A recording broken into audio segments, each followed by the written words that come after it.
దేవుని వాక్యంలో నుండి నెహెమ్యా గ్రంథం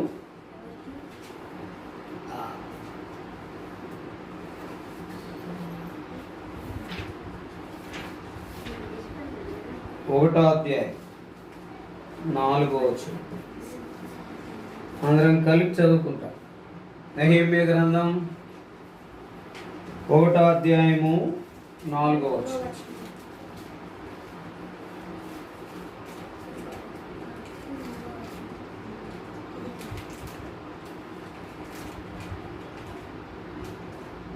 పాత నిబంధన నుండి పేజీ నంబర్ 401 నెహెమ్యా గ్రంథం 1వ అధ్యాయం 4వ వచనం. ఈ మాటలు వినినప్పుడు నేను కూర్చుండి ఏడ్చి కొన్ని దినములు దుఃఖముతో ఉపవాసం ఉండి ఆకాశమందుల దేవుని ఎదుట విజ్ఞాపన చేస్తుంది. మరొక మాట మనం చదువుకుందాం. ఎజ్రా గ్రంథం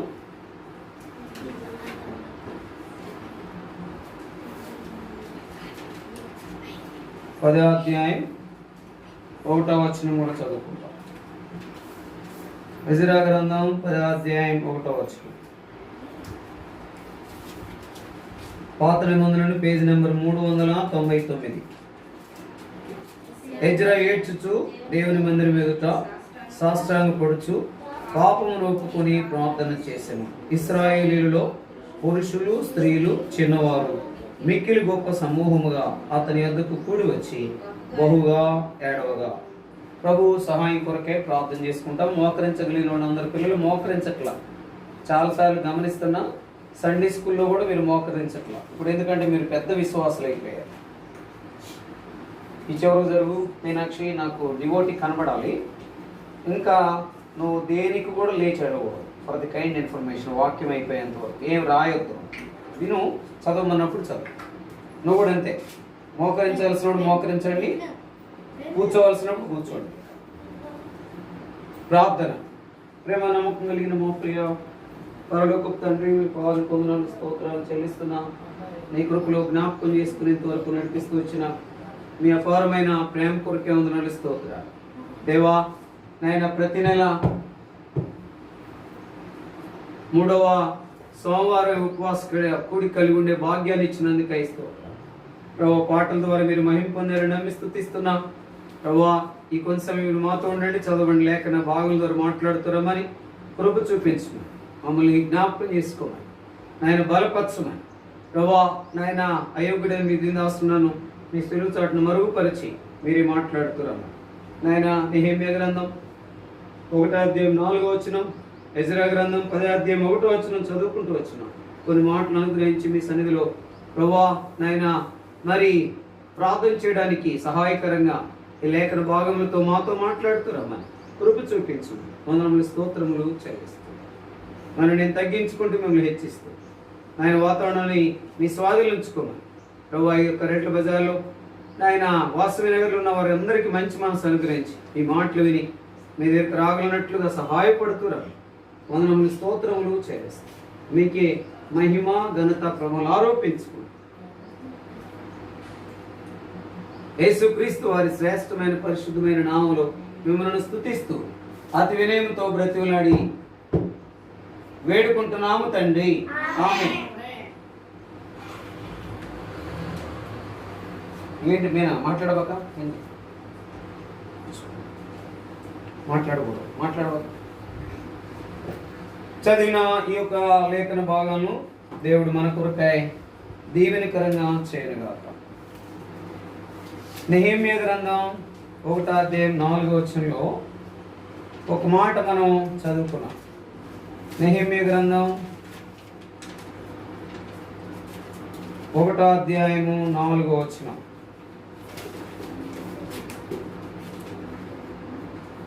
నెహెమ్యా గ్రంథం 1వ అధ్యాయము 4వ వచనం చదవండి.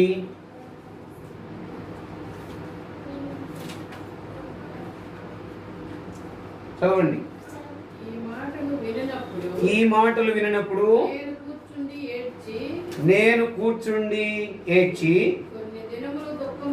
కొన్ని దినములు దుఃఖముతో ఉపవాసముండి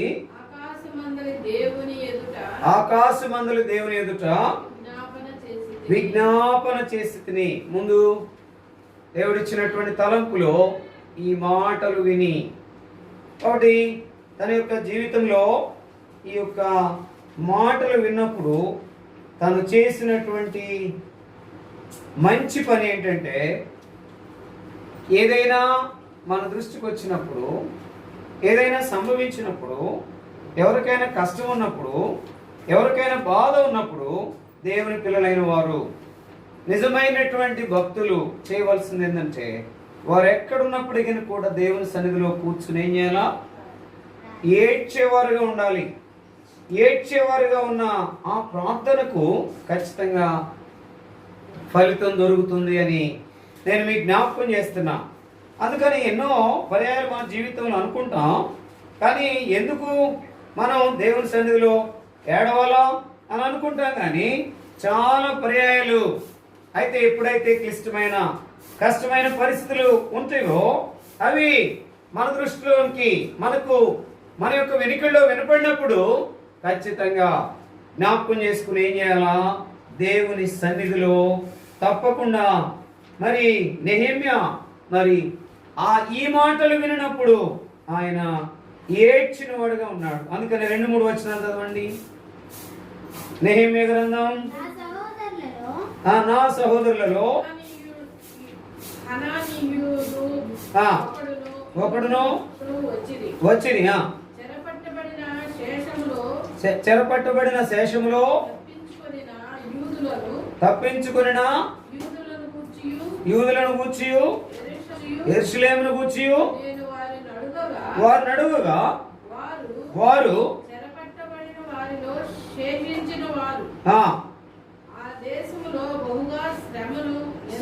శ్రమను నిందను పొందుచున్నారు.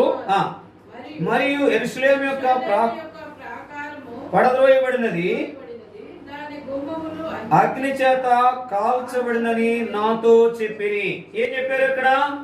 వారు తప్పించుకుని వచ్చినటువంటి వారిలో, చెరపట్టబడిన వారిలో, శేషించిన వారు ఆ దేశంలో బహుగా శ్రమను నిందను పొందుచున్నారు. ఆయన చెవికి వినబడింది. వినబడినప్పుడు మన జీవితంలో ఏమనుకుంటాం? ఏదైనా ఒకటి సంభవించినప్పుడు నిజంగా మనం ఏమనుకుంటామంటే, మన యొక్క ఒకవేళ అనారోగ్యం సంభవించినప్పుడు ఏం చేస్తాం మనం? ఒకవేళ మన దగ్గర ఏదో ఒకవేళ ఉన్నటువంటి డబ్బులు తీసుకుని ఎక్కడికి వెళ్తాం? హాస్పిటల్కి వెళ్తాం. అయితే ఇక్కడ నెహెమ్యా చేసింది ఏంటంటే, వారి యొక్క శ్రమ నింద, యెరూషలేము యొక్క ఆ ప్రాకారము ఏమైంది? పడద్రోయబడిందని వినబడినప్పుడు ఏం చేసినాడు? ఒక మంచి పని చేసినాడు.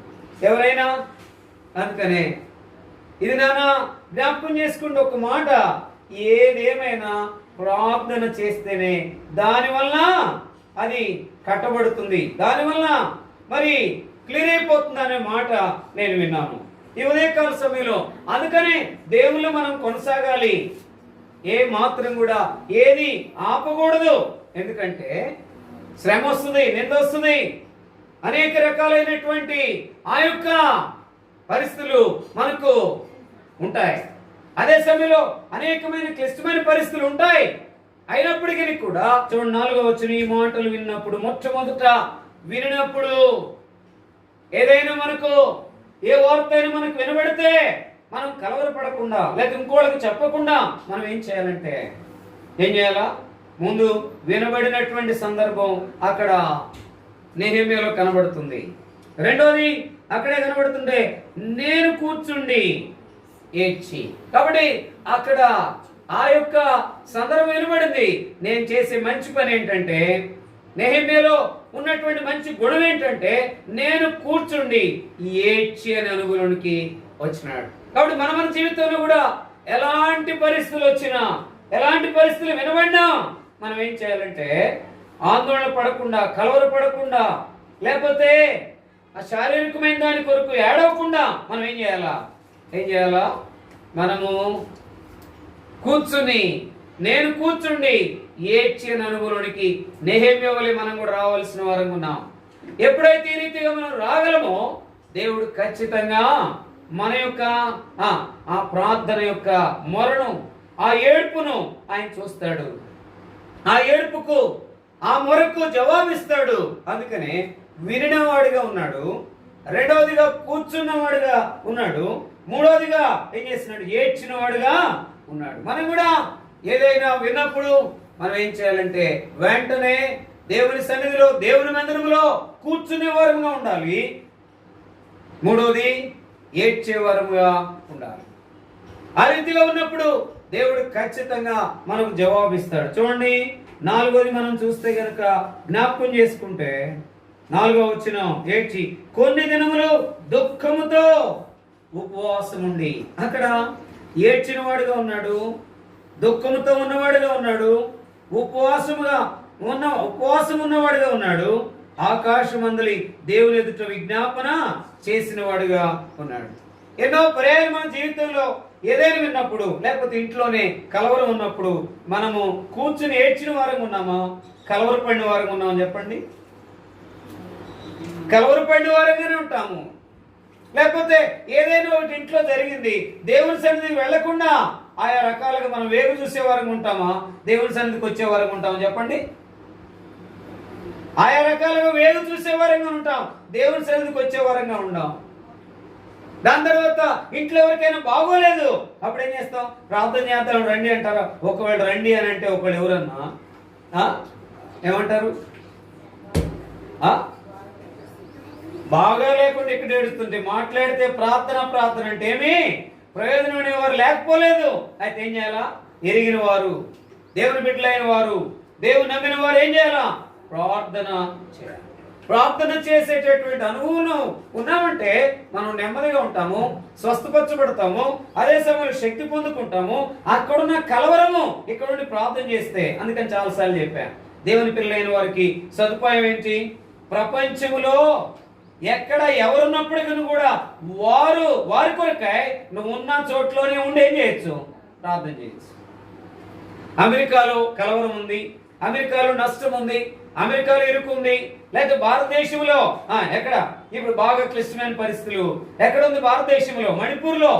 వాళ్ళ కొరకు అక్కడికి నువ్వు వెళ్లే పరిస్థితులు లేవనుకోండి, ఏం చేయాలా? నువ్వు ఉన్న చోటే కూర్చున్నా, నువ్వు ఉన్న చోట ఏం చేయాలి? కూర్చుండి ఏం చేయాలా? ఏడ్చే వారముగా ఉండాలి. అయ్యా వారి కొరకాయ, లేకపోతే ముందు నా కొరకాయ, నీ కొరకు ఏడవాలి. తర్వాత నీకు తెలిసినటువంటి ఆ యొక్క పరిస్థితులు, ప్రభావాలు, ఆ యొక్క మనుషులు, ఆ యొక్క విశ్వాసులు, ఆ యొక్క సంఘాల కొరకై మనం ఏం చేయాలా? ఏడ్చే వారంగా ఉండాలి. ఏడ్చిన వాడుగా ఉన్నాడు. దాని తర్వాత అక్కడ మనం జ్ఞాపకం చేసుకుంటే ఆ మాటను మనం చూస్తే గనక ఎంత ప్రాముఖ్యమైన మాట కనబడుతుందో చూడండి. ఏడ్చి కొన్ని దినములు దుఃఖముతో. కొన్ని దినములు దుఃఖముతో. కొన్ని దినములు అంటే రాయబడ్డ ఎందుకు? అక్కడ శ్రమ, నింద, దాని తర్వాత యెరూషలేము యొక్క ప్రాకారం ఏమేం చేయబడింది? పడద్రోయబడింది అన్న సంగతి వినబడినప్పుడు శేషించిన వారు అక్కడ శ్రమలో ఉన్నారు, నిందలో ఉన్నారు. యెరూషలేము ప్రాకారం మరి ఏమైపోయింది? అక్కడ జ్ఞాపకం పడద్రోయబడింది, దాని గుమ్మములు అగ్ని చేత కాల్చబడినవని నాతో చెప్పిరి. కాబట్టి ఈ సందర్భాలు విన్నప్పుడు, అంటే ఇప్పుడు మనం చుట్టూ చూస్తుంది ఇవే పరిస్థితులు. ప్రపంచం అంతా ఎన్నోసార్లు ఈ మాటలు విన్నప్పటికీ కూడా చుట్టూ మనకు కనబడుతుంది ఇదే. అందుకొరకు మనం ఏం చేయాలా? ఎక్కువగా దేవుని సన్నిధిలో కూర్చొని ఏడ్చేవారంగా, దుఃఖపడేవారంగా, దాని తర్వాత విజ్ఞాపన చేసేవారంగా, ఉపవాసం ఉండి విజ్ఞాపన చేసేవారంగా ఉండాలని. అలాగ చేసినప్పుడు దేవుడు ఖచ్చితంగా జవాబిస్తాడు. చూడండి 5వ వచనం చూద్దాం. 5వ వచనం ఎట్లనగా, ఆకాశమందున్న దేవా యెహోవా, భయంకరుడైన దేవా, గొప్ప దేవా, నిన్ను ప్రేమించి నీ ఆజ్ఞ అనుసరించి నడుచు వారిని కటాక్షించి వారితో నిబంధనను స్థిరపరచువాడా. 6వ వచనం, నీ చెవియొగ్గి నీ నేత్రములు తెరిచి నీ సన్నిధిని దేవరాత్రము నీ దాసులైన ఇశ్రాయేలు పక్షముగా నేను చేయు ప్రార్థన అంగీకరించము. ఇది నాన్న వర్తమానం ఎంతో ఎక్కువ అవసరం లేదు. అయితే 4, 5, 6 వచనాలు ఎంతో ప్రాముఖ్యం.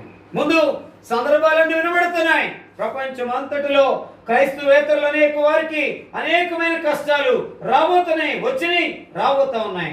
వాటన్నిటిలో నుండి దేవుడు తప్పించబడినట్లుగా, తీసివేయనట్లుగా, జ్ఞాపకం చేసుకున్నట్లుగా, నిజమైన మరి ఆయన జ్ఞాపకం చేసుకున్నట్లుగా మనం ఏం చేయాలా? ఏడ్చి దాని తర్వాత కొన్ని దినములు దుఃఖముతో ఉపవాసం ఉండి ఆకాశమందులు దేవుని ఎదుట ఏం చేయాలంట? విజ్ఞాపన చేయాలి. దేవుని ఎదుట విజ్ఞాపన చేసినప్పుడు ఆ యొక్క అందుకనే ఏదైనా ఆయన ఎదుట అడిగామంటే ఖచ్చితంగా ఎవరు చెప్తారు ఈ మాట?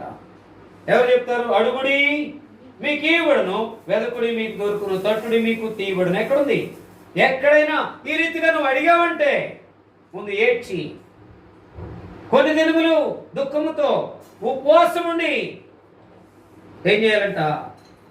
ఆకాశమందులు దేవుని ఎదుట ఏం చేయాలా? విజ్ఞాపన చేసిన అనుభవం. అంటే ఆయన అడిగామంటే చాలు. అందుకని ఒక మాట ఉంది. ఎక్కడుంది మాట? అడుగుడి మీకు ఇవ్వబడును. ఎక్కడుంది? మత్తయి సువార్త 7వ అధ్యాయం 7వ వచనం చదవండి. మత్తయి సువార్త 7వ అధ్యాయం 7వ వచనం. కాబట్టి ఇక్కడ జ్ఞాపకం చేసుకుంటే నెహెమ్యాకు వినబడింది. తన చెవులకు వినబడినప్పుడు ఒకే ఒక పని చేసింది. అడుగుడి మీకు ఇవ్వబడును, వెదకుడి మీకు దొరుకును, తట్టుడి మీకు తీయబడును. చాలు. జ్ఞాపకం చేసుకుంటూ అడిగితే ఇచ్చే దేవుడు. కాబట్టి అడుగు అయ్యా, ఇలాంటి పరిస్థితిలో ఉంది ఈ లోకం, ఇలాంటి పరిస్థితిలో ఉంది ప్రపంచం, ఇలాంటి పరిస్థితిలో ఉంది భారతదేశం, ఇలాంటి పరిస్థితిలో ఉంది ఆంధ్రప్రదేశ్, ఇలాంటి పరిస్థితిలో ఉంది. ఏంటది? పల్నాడు జిల్లా. పల్లెలు పడుతున్నాయి, ఇంకా ఎలక్షన్లు, ఇంకా రిజల్ట్ రాలేదు, ఇంకెన్ని జరుగుతాయని ప్రతి చోట కర్ఫ్యూ, ప్రతి చోట 144వ సెక్షన్ విధించారు. కారణం ఏంటంటే ఏమి జరుగుతుందో తెలియదు. కాబట్టి మనం అన్ని పరిస్థితుల కొరకై దేవుని పిల్లలైన వారికి ఏముంది? గొప్ప ఆధిక్యత ఉన్న చోటే కూర్చుని ఏడ్చి కొన్ని దినములు దుఃఖముతో ఉపవాసం ఉండి ఆకాశమందులు దేవుని ఎదుట ఏం చేయాలంట? విజ్ఞాపన చేసే వారంగా ఉన్నప్పుడు ఆయన మన యొక్క అడిగితే మీకు ఇవ్వబడిననే అనుగుణానికి మనం రాగలుగుతూ వచ్చాం. అంటే వస్తాం ఖచ్చితంగా. అందుకనే ఆయన సన్నిధిలో అడిగేవారముగా ఉండాలి, ప్రార్థన చేసేవారంగా ఉండాలి. ఎవరు చెప్తారు ఈ మాట? నా నామున మీరు ఏమడిగినాను, నన్నేమడిగినాను, నా నామున మీరు నన్ను ఏమడిగినానో దాన్ని చేతును. ఎక్కడుందన్నమాట?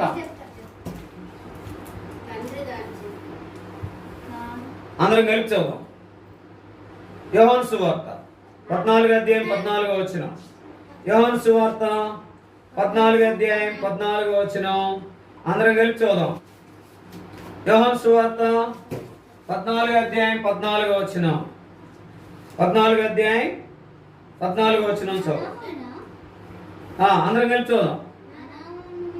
నా నామున మీరు నన్ను ఏమి అడిగినను నేను చేతును. చాలు. కాబట్టి నా నామున మీరు నన్ను ఏమి అడిగినను నేను చేతును. కాబట్టి ఆయన నాములో ఏమైనా అడగవచ్చు. అయితే అక్కడ నెహెమ్యా దృష్టికి ఏమీ వినబడింది? అక్కడ శేషించిన వారిలో కొంతమంది, అంటే శేషించిన వారిలో శ్రమ ఉంది, వారికి నిందుంది. ఒకటి శ్రమ, 2 నిందుంది, 3వది యెరూషలేము ప్రాకారం ఏం చేయబడింది? పడద్రోయబడింది. దాని తర్వాత యెరూషలేము గుమ్మములు కాల్చబడ్డాయని తను వినినప్పుడు ఏడ్చినాడు. కొన్ని దినములు దుఃఖముతో ఉపవాసం ఉండి ఆకాశమందులు దేవుని ఎదుట విజ్ఞాపన చేసిన వాడిగా ఉన్నాడు. ప్రార్థన చేసేవారంగా ఉండాలా, ఎంతో దేవుని సన్నిధికి వచ్చేవారంగా ఉండాలా. అందుకని చదవండి. ఎజ్రా గ్రంథం 10వ అధ్యాయం 1వ వచనం. ఎజ్రా ఏడ్చుచు దేవుని మందిరం ఎదుట సాష్టాంగపడుచు పాపము ఒప్పుకొని ప్రార్థన చేసెను. ఇశ్రాయేలీయులలో పురుషులు, స్త్రీలు, చిన్నవారు మిక్కిలి గొప్ప సమూహముగా అతని యొద్దకు కూడి వచ్చి బహుగా ఏడవగా. కాబట్టి జ్ఞాపకం చేసుకుంటే పిల్లరా, ఇక్కడ కూడా ఏం చేస్తున్నాడు? ఎజ్రా ఏడ్చేవాడిగా ఉన్నాడు. 2వది దేవుని మందిరము ఎదుట అనే అనుభూలో ఉన్నాడు. దాని తర్వాత 3వది సాష్టాంగపడుచు అనే అనుభూలో ఉన్నాడు. 4వది పాపమును ఒప్పుకొని ఏం చేస్తున్నాడు? ప్రార్థన చేసే అనుభూలో ఉన్నాడు. ఇప్పుడు ఇక్కడ ఇద్దరు చేస్తున్న పని ఏంటంటే, వారు గుర్తించింది ఏంటంటే, వారి గమనంలో ఉన్నది ఏంటంటే, వారిలో దేవుడు దగ్గర ఆయన దగ్గర మనం పెట్టామంటే మనకు కలిగిన కష్టమంతా, మన యొక్క పితరులకు కలిగిన కష్టమంతా, ఉన్న నష్టమంతా ఆయన తీసివేసి మళ్ళా దాన్ని సమకూర్చగలరు. అయితే ఈ విషయంలో మనం చాలాసార్లు తక్కువబడి ఉంటాం. దేవుని దగ్గరకు వచ్చేది తక్కువ, మనుషుల దగ్గరికి వెళ్ళేది ఎక్కువ. దేవుని మాట వినేది తక్కువ, మనుషుల మాట వినేది ఎక్కువ. దేవుల్లో ఏం చేయాలి? సాష్టాంగపడి ఆయన దగ్గర తగ్గించుకుని ఆయన మందిరంలో ఉండేది తక్కువ. మనుషులు ఎదుట నిలబడి నిలబడి నిలబడి వారి యొక్క చిన్న మాట కొరకాయ మాట అనుకుందాం. ఒక ఇద్దరు పిల్లలు ఉన్నారు, కమల పిల్లలే. కమల పిల్లల్లో దాని తర్వాత ఇద్దరు ఏం పేరంటే మెర్సీ, జెర్సీ. ఏం పేరు? ఆ ఇద్దరు పేర్లు మెర్సీ, జెర్సీ. ఆ పేర్లలో ఇద్దరు చక్కగా ఇంటర్మీడియట్ అయిపోయారు. దాని తర్వాత మరి ఎంబీబీఎస్ సీట్ కోసమై వారు ఎదురు చూస్తున్నారంట. ఎదురు చూస్తుంటే దాని తర్వాత వాళ్ళ యొక్క తెలిసినటువంటి ఒక ఆంటీ అన్నారంట, అంకుల్కి ఒక మంచి మినిస్టర్ గారు బాగా తెలుసు. దాని తర్వాత మీరు అక్కడికి వెళ్ళారంటే మీకు కొంచెం మేలు జరుగుతుంది, ఖచ్చితంగా మీకు అంకుల్ ద్వారా మీకు సీటు ఇప్పించవచ్చు అని చెప్పారు. అంటే వెంటనే జెర్సీ అందంట, ఆంటీ ఎప్పుడు రమ్మంటాడో అడగండి, అంకుల్ని నేను వస్తాను, నేను వెళ్తాను అందంట. అయితే వెంటనే ఆంటీతో మెర్సీ ఏమందంటే, ఆంటీ నేను రాను, నా దేవుడి దగ్గర నేను అడుగుతాను కానీ నేను అంకుల్ దగ్గరికి వెళ్ళను, ఎవరి దగ్గరికి వెళ్ళను అని అందంట. అని అనేకమైన మాటలు మాట్లాడి జెర్సీ, అనవసరమైన ఛాన్స్ పోగొట్టుకుంటున్నావు, ప్రార్థన చేస్తే ప్రార్థన చేయొచ్చు కానీ వెళదాం రా అని బతిలాడిందంట. నేను రాను. వాస్తవానికి వారు పేదవారు. దాని తర్వాత చాలా క్లిష్టమైన పరిస్థితులు కూడా చదివిస్తా ఉన్నారు. అయితే అది ఒకప్పుడు ఎప్పుడో సండే స్కూల్ టీచర్ ఆంటీ చెప్పిందంట, మీకు ఏది కావాలన్నా దేవుని అడుగుడి మీకు ఇవ్వబడు. అదే మాట గుర్తుపెట్టుకుంది. ఏం చేసింది? మెర్సీ అయితే దాంట్లో నిలబడింది. అయితే దేవుని దగ్గర నేను అడుగుతానని ప్రార్థన చేయడం మొదలుపెట్టి ఏం చేసిందంట, ఇంకా ఆ యొక్క కౌన్సిలింగ్ కి 3 days ఉందంట. మొదటి రోజు 3 గంటలు, రెండో రోజు ఏం చేస్తాను 6 గంటలు, మూడో రోజు ఏం చేస్తాను 18 గంటలు. 18 గంటలు అనే మాటకు వచ్చినప్పటికే ఎవరు పక్కన పెట్టుకుందంట. ఏదైనా కార్యం చేయాలంటే ఎక్కువగా గడిపింది ఎవరంటే, ప్రపంచంలో 18 గంటలు ఎక్కువగా గడిపింది ఎవరంటే బక్సింగ్ తాతగారు అని పేరు విందంట. మొదటి రోజు 3 గంటలు, రెండో రోజు 6 గంటలు, మూడో రోజు వాస్తవంగా ఎన్ని గంటలు చేయాలా? 9 గంటలు చేయాలి. కానీ 18 గంటలని బక్సింగ్ తాతగారిని గుర్తు చేసుకుని ప్రార్థన చేయడం మొదలు పెట్టిందంటే ఆమె రోజు వెళ్తుందంట. ఎవరి దగ్గరికి? అంకుల్ దగ్గరికి. అంకుల్ ఒక రోజు తీసుకెళ్ళాడంట. రెండో రోజు తీసుకెళ్తే, అమ్మ నేను చాలా బిజీగా ఉన్నాను, మూడో రోజు కౌన్సిలింగ్ రోజు రమ్మన్నాడు. సరే కౌన్సిలింగ్ రోజు ఉదయాన్నే లేచి వెళ్ళిందంట. అయితే ఉదయాన్నే లేచి అంకుల్ దగ్గరికి వెళ్ళింది. అంకుల్ తీసుకెళ్ళాలి కదా, తీసుకెళ్లే లోపలే ఆయనకి సీఎం ప్రోగ్రామ్ ఉండి ఆయన వెళ్ళిపోయాడు ఎక్కడికో. కానీ ఆ సందర్భమే ఆయన మర్చిపోయాడు. అసలు నేను గుర్తు చేస్తాను, నేను ఖచ్చితంగా నీకు సీట్ ఇప్పిస్తానని చెప్పాడు. కానీ ఆయన అసలు మర్చిపోయాడు. తర్వాత ఫోన్ లిఫ్ట్ చేయలేదు, సీఎం గారి దగ్గర ఉన్నాడు. అందుకని దేవుని దగ్గరికి వచ్చేమంటే ప్రతి కార్యం అయిపోద్ది. అయితే జెర్సీ అట్లా వెళ్ళింది, ప్రయాసపడింది, కౌన్సిలింగ్ లో పేరు వస్తుంది అనుకుంటుంది. ఇంకా మినిస్టర్ గారు ఏం చేస్తాడని రికమెండ్ చేస్తాడు అని అనుకుంటుంది. కానీ ఈ విషయం అంకులు తెలుసు, ఇది ఎవరు తెలీదు? జెర్సీకి తెలీదు. అయితే మెర్సీ ఏం చేసింది? 18 గంటలు ప్రార్థన చేసేసింది. ఉదయాన్నే ప్రశాంతంగా ఉంది, కౌన్సిలింగ్ వెళ్ళింది. దాని తర్వాత అసలు తన యొక్క విధానంలో 6వ పేరు ఎవరి పేరు వచ్చింది? మెర్సీ పేరే వచ్చింది. ప్రేమ కలిగిన దేవుడు గుర్తు చేసుకున్నాడు. ఎప్పుడైతే దేవుని సన్నిధికి వచ్చి మనం ప్రార్థన చేస్తామో ఆ ప్రార్థన ఊరికే పోదు, ఆ కన్నీళ్లు ఊరికే పోవు. ఆ యొక్క మొరపెట్టిన విధానం ఊరికినే పోదు. కనుక అప్పుడు జెర్సీ ఆడవటం మొదలు పెట్టిందంట, నేను మనుషుల యొక్క సహాయం కొరకు వెళ్ళాను గాని, అందుకనే యెహోవా నా పక్షమునుండగా యెహోవా నా పక్షమును నరులు నాకేమీ చేయగలరు, ఏమీ చేయలేరు. అందుకనే చాలా సార్లు ఆయన పక్షముగా, ఆయన మన పక్షంగా ఉంటే ఆయన కార్యం చేస్తాడు. అయితే ఇద్దరు అక్క చెల్లెళ్ళే, ఇద్దరు కమల పిల్లలే, ఇద్దరు మరి బైపీసీ తీసుకున్నారు. అయితే జెర్సీ కూడా మెర్సీ వలె ప్రార్థన చేస్తే తనకు కూడా సీట్ వచ్చేది. కానీ మా జెర్సీ ఏం చేసింది? మనుషుల మీద ఆధారపడే. నా గమనానికి తెచ్చింది ఏంటంటే 10వ అధ్యాయం 1వ వచనం, దేవుని మందిరము ఎదుట సాష్టాంగపడుచు. దేవుని మందిరం ఎదుట, దేవుని మందిరంలోనికి వచ్చి సాష్టాంగపడేవారు తక్కువగా ఉన్నారు. సాష్టాంగపడే తక్కువ, ఏడ్చే తక్కువ, ప్రార్థన చేసే తక్కువ, దేవుని మీద ఆధారపడేది తక్కువ, మనుషుల మీద ఆధారపడేది ఎక్కువ. అందుకే మనం సరైన జవాబును పొందుకోలేకపోతున్నాం, నెమ్మదిగా ఉండలేకపోతున్నాం. దాని తర్వాత దేవుని దగ్గర ఉన్న ఆశీర్వాదాన్ని పొందలేకపోతున్నాం. కారణం ఏంటంటే దేవుని దగ్గరకు వచ్చి సాష్టాంగపడటం. రెండో మాట ఏంటి? అక్కడ ముందు అక్కడ ఏడ్చిన వాడుగా ఉన్నాడు, రెండోది మందిరం ఎదుట సాష్టాంగపడిన వాడుగా ఉన్నాడు, మూడోది పాపమును ఒప్పుకొని ఏం చేసినాడు?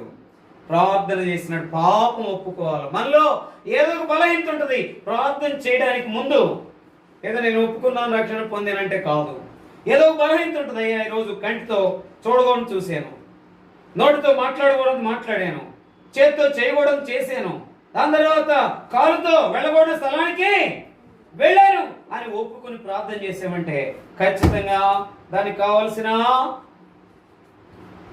జవాబు ఇస్తాడు. ఎవరైనా సరే, ఎంతటి వారైనా సరే, ఎలాంటి స్థితిలో ఉన్నా సరే.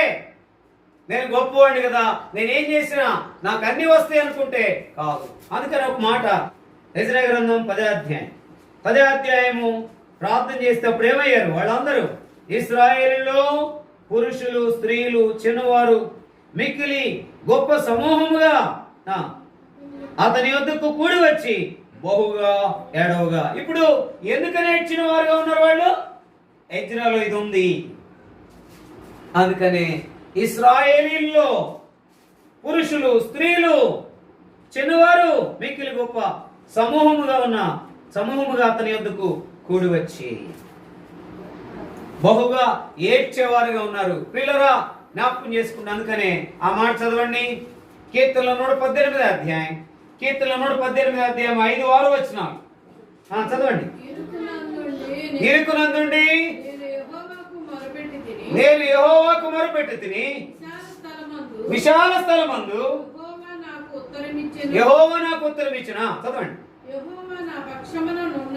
యెహోవా నా పక్షమునున్నాడు, నేను భయపడనే. ఎంత మాట, ఎంత ఉంది దీంట్లో? మనం జ్ఞాపకం చేసుకుంటే 2 వచనాల్లో మనందరం ధైర్యంగా ముందుకు వెళ్ళొచ్చు. ఎందుకంటే నెహెమ్యా చేసిన పనిదే, ఎజ్రా చేసిన పనిదే. ఏడ్చినాడు, దుఃఖపడినాడు, ఉపవాసం ఉన్నాడు. దాని తర్వాత ఆయన యొక్క ఎదుట ఏం చేసినాడు? విజ్ఞాపన చేసిన వాడుగా ఉన్నాడు. దాని తర్వాత ఇక్కడ ఎజ్రా చేశాడు, ఏడ్చిన వాడుగా ఉన్నాడు. దాని తర్వాత దేవుని మందిరం ఎదుట సాష్టాంగపడిన వాడుగా ఉన్నాడు.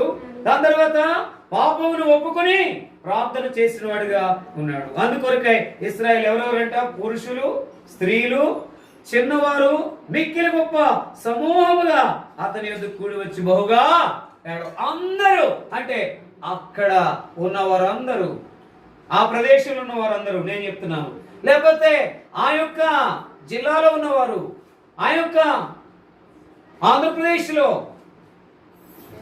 ఉన్నవారు అందరూ కూడి వచ్చి ఏం చేసినారంట? బహుగా ఏడ్చిన వారుగా ఉన్నారు. అందుకని కూడి వచ్చి బహుగా ఏడ్చిన వారుగా ఉన్నారు. మనం కూడా జ్ఞాపకం చేసుకుంటే ఆ సందర్భం కొరకై మనము బహుగా ఏడ్చేవారుగా ఉండాలి. కానీ మనుషులు ఎదుట ఏడవకూడదు. దేవుని సన్నిధిలో ఏం చేయాలా? ఏడవ. దేవుని సన్నిధిలో కొంచెం సేపు ఏడ్చినా అది ఎక్కువ సహాయం పొందుకోవచ్చు. మనుషులు ఎదుట మనం ఎక్కువసేపు ఏడ్చినా మనం ఎంత మాత్రం సహాయము పొందుకోలేము. ఒకవేళ పొందినా దాన్ని ఖచ్చితంగా మరలా ఒక దినాన వాళ్ళు అంటారు. వీళ్ళరా జ్ఞాపకం పెట్టుకో, నువ్వెవరైనా సరే. అందుకనే మన యొక్క జీవితంలో ఏం చేయాలా? మత్తయి సువార్త 24:12.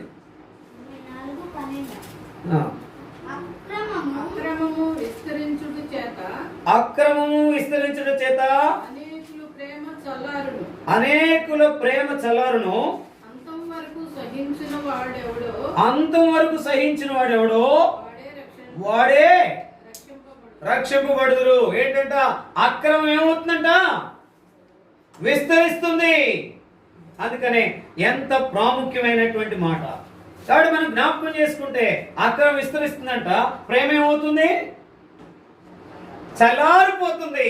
దీని కొరకై ప్రార్థన చేయాలయ్యా.